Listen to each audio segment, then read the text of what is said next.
राम नाम न जान्यो नहीं, भई पूजा में हानि।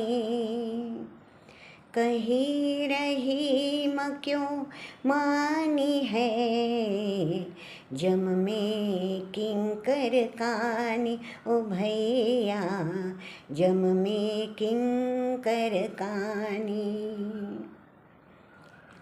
रहीमदासजी संत या दोह्यामध्ये म्हणतायत की आयुष्यभर मी पूजा पाठादी कर्मकांडच करत राहिलो, परमात्म्याचं स्वरूप आणि अस्तित्व मला समजलंच नाही.